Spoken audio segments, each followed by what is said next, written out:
părerea dumneavoastră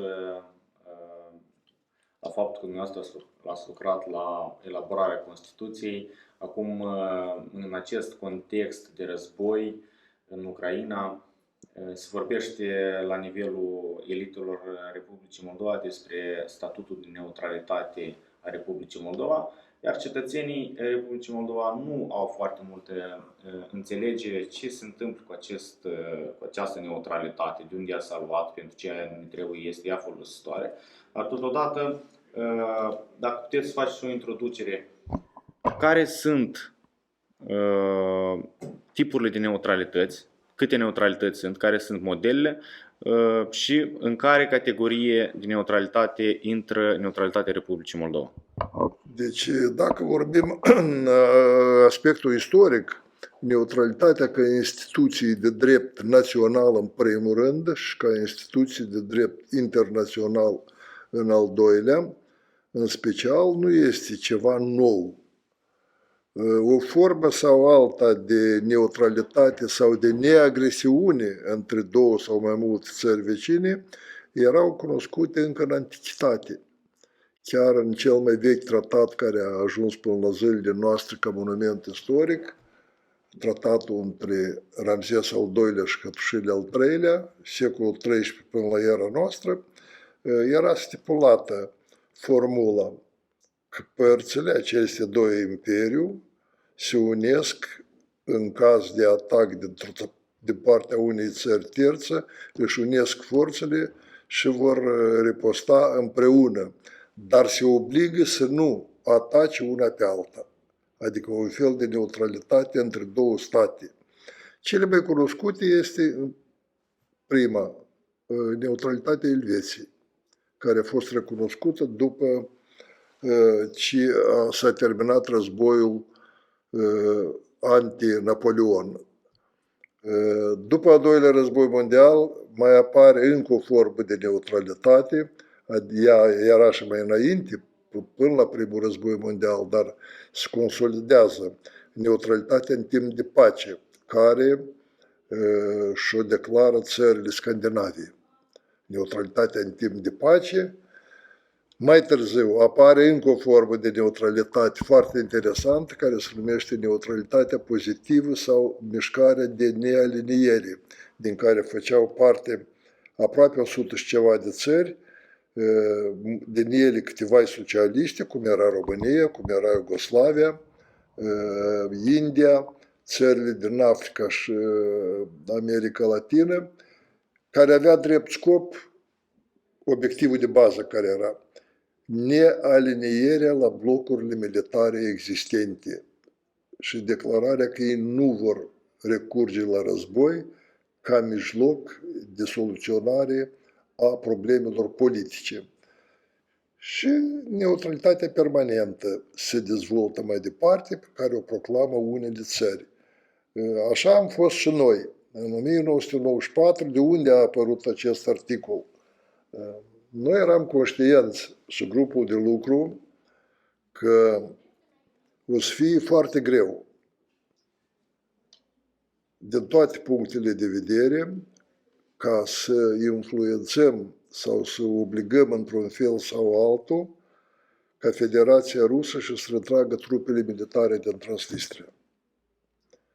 Cunoaștem foarte bine 92, acordul de încetare a ostilităților militare, condițiile care au fost, crearea așa numitor forțe pacificatoare care au fost dislocate pe zona de securitate de-a lungul Nistrului, începând de la sud și până la Cabinca, da?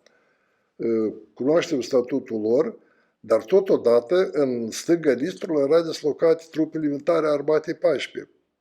În 1994, în octombrie, după ce deja a fost aprobată Constituția, adoptată Constituția, noi atunci când lucram în a doilea comisie special, am pornit de la o idee simplă, de la bună credință că dacă noi vom reglementa statutul de neutralitate permanentă în Constituție, vecinii noștri și prietenii noștri din fosta Uniune Sovietică vor recunoaște acest statut și vor respecta. În primul rând, având în vedere Federația Rusă. Pentru că anume trupele militare ale Federației Ruse erau dislocate și sunt dislocate în stânga Nistrului. Noi am văzut acest statut de neutralitate ca o posibilitate care ne-ar ajuta să internaționalizăm problema prezenței trupelor ruse, o prezență nelegală în fond, și ne-ar ajuta ca ei să și le tragă aceste trupe. Mai târziu, nu singură dată, problema retragerii a fost abordată la conferințele OSCE. În 99, la summitul din Istanbul, delegația rusă a semnat documentul prin care se obliga ca în 2000 să retragă necondiționat trupele ruse din Transnistria. Dar după asta ei s-au dezis de această obligație, mai mult decât atât, ministrul afacerilor externe Sergei Lavrov a spus, da, ce este asta OSCE? Noi am spus, am dat cuvântul nostru, noi ne retragem și cu asta s-a terminat. Deci am avut intenții bune, am crezut că va fi respectat acest statut, dar am făcut și greșeli. În primul rând, n-am știut cum și în ce mod să internaționalizăm problema neutralității Republicii Moldova, ca ea să fie recunoscută pe plan internațional. Așa cum a fost recunoscută, de exemplu, neutralitatea Turkmenistanului oficial prin declarația ONU. Din punct de vedere a dreptului național, noi suntem neutri pentru că avem asta în Constituție. Din punct de vedere internațional, a legislației internaționale, noi nu suntem neutri și acest lucru nu este recunoscut de nicio țară, și nicio organizație. Da, nu suntem oficial recunoscuți. Și nimeni n-a garantat această neutralitate, așa cum se întâmplă în alte cazuri, cum am spus cu Elveția, cum am spus cu Austria, cum am spus și cu Turkmenistanul. Dar s-au făcut și unele încercări care au fost pozitive. Atunci când în decembrie a însemnat statutul Comunității Statelor Independente, noi am făcut declarat rezervă, că reieșind din articolul 11, neutralitatea permanentă, noi nu vom face parte din organele care au caracter supranațional și, în primul rând, din organele cu caracter militar-politic. Și nu am semnat tratatul privind Organizația Securității Colective a țărilor CSI. Deci au fost totuși unele mișcări pozitive. Dar și Constituția permite că statutul de neutralitate poate fi modificat în Constituție numai prin referendum. Nu-i de ajuns numai legea constituțională adoptată cu 2/3, dar numai prin referendum. Limitele de revizuire a Constituției. Iată, asta este. Dar să faci o greșeală, în special acum, cum am spus, că în condițiile când Federația Rusă duce un război agresiv direct, care încalcă toate normele și principiile dreptului internațional, nu mai vorbesc de bună vecinătate și toate celelalte, atunci apare întrebarea cât este de reală neutralitatea noastră și cât de puternic ea ne poate asigura.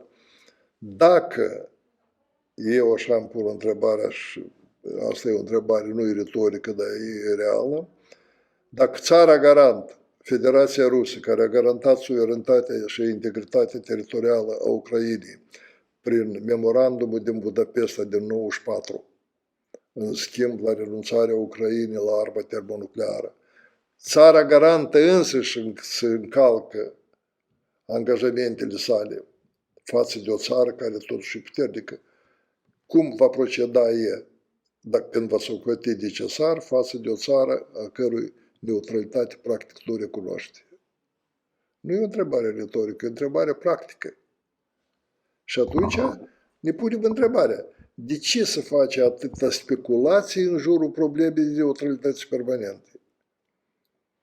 Neutralitatea permanentă nu înseamnă că țara nu trebuie să fie pregătit pentru a-și apăra suveranitatea.